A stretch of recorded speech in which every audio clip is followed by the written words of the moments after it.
The human mind is the most complex object in known universe. Have you ever wondered why you dream about dinosaurs and falling from the cliff? Or why you sometimes say things you instantly regret?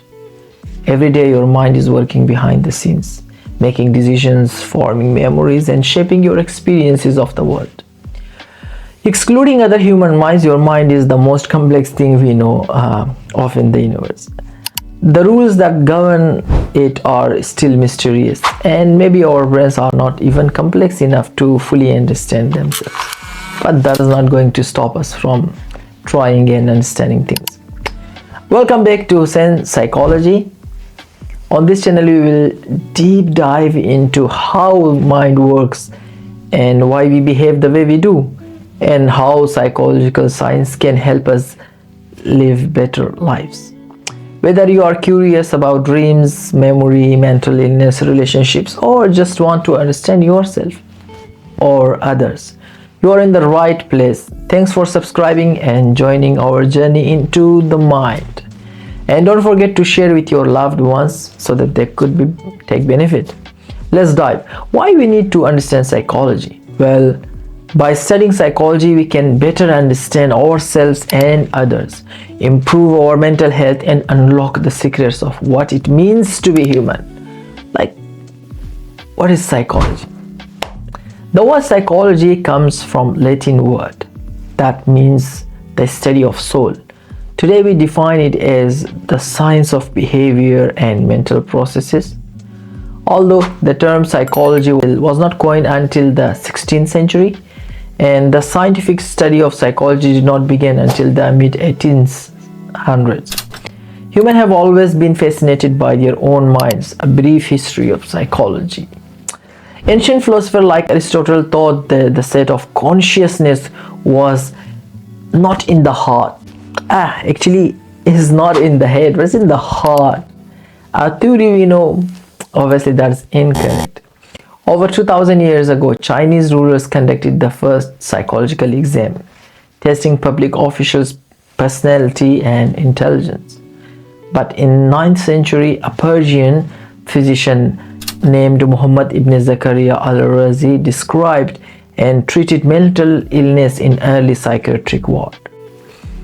From these early thinkers to today, psychology has always tackled big questions like, why do humans sometimes do terrible things like committing suicide, doing genocide, or torturing other humans?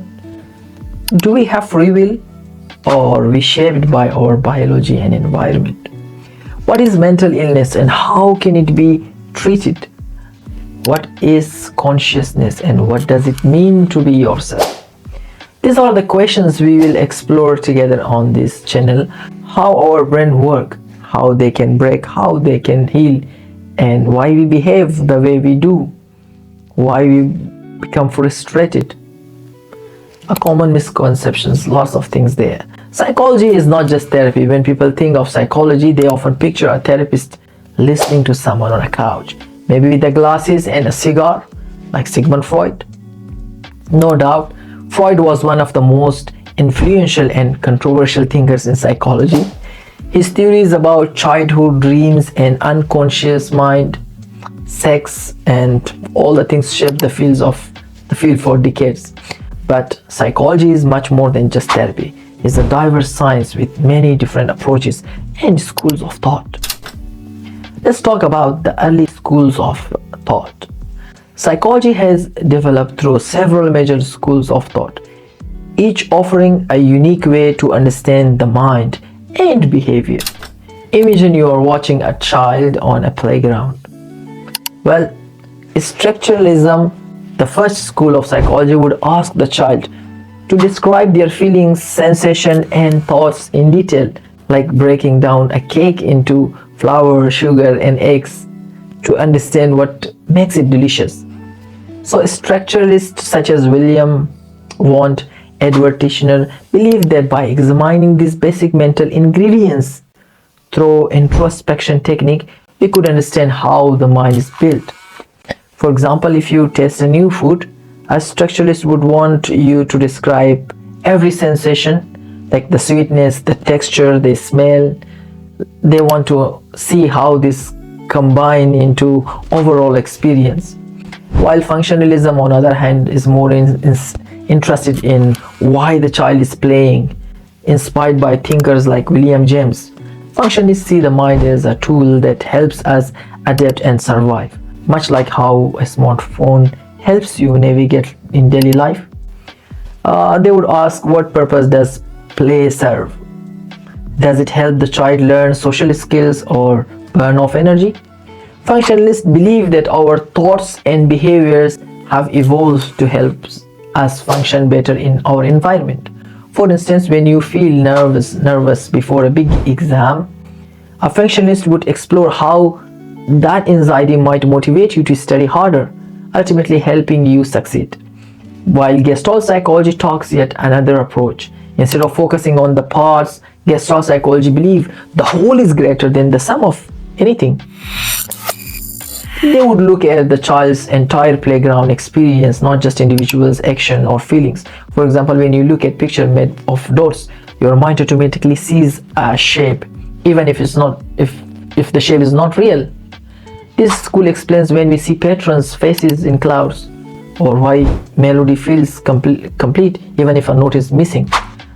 Okay, let's talk the rise of behaviorism in early 20th century. Psychologists like Pavlov, Watson, and Skinner shifted the focus to observable behavior. They believed that by studying what people and animals do rather than what they think or feel, psychology could be more scientific.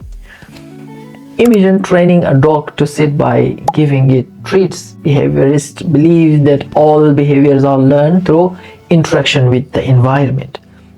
They would say how reward and punishment shape the child's action on the playground, like how praise from a teacher encourages a student to participate more in class.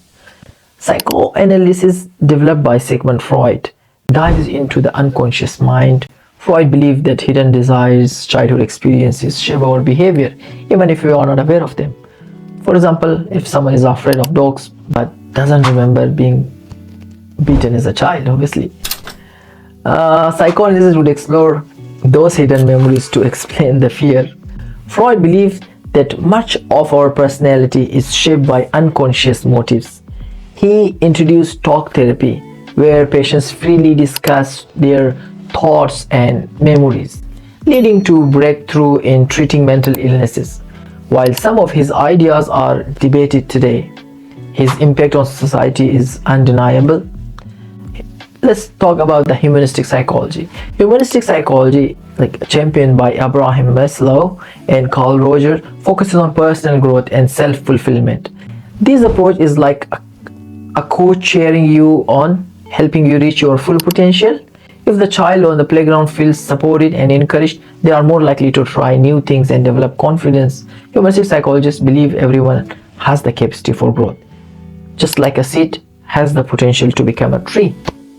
Cognitive psychology looks at how we think, remember, and solve problems, like treating the brain as a computer processing information. If a student struggles with a math, cognitive psychologists would explore how their processes numbers and where their thinking might get stuck, offering strategies to improve learning. Finally, the biological or biopsychological approach examines how the brain, nerve system, and genetic influence behavior. For example, if someone feels anxious, a biological psychologist might look at their brain chemistry or family history to understand why. In real life, psychologists often use ideas from several schools of thought to understand the complexity of complex human behaviors. Just as a doctor might use different tools to diagnose and treat a patient, psychologists combine these perspectives to get complete picture of the mind and behavior. Today is the era of modern psychology, that is integrative science. You can say a melting pot of ideas. It includes like psychodynamic theories, it's descendant of Freud's work, humanistic psychology that focuses on personal growth, cognitive science that studying how we think, how we analyze, how we decide, and neuroscience explore the brain itself. The modern definition of psychology is the scientific study of behavior and mental processes. It reflects this diversity. It recognizes the importance of both what we do, behavior, and what we think and feel, mental processes. I hope you find this video helpful. Thank you for subscribing and sharing. Don't forget to comment your opinion and suggestions. Be happy and stay safe. See you.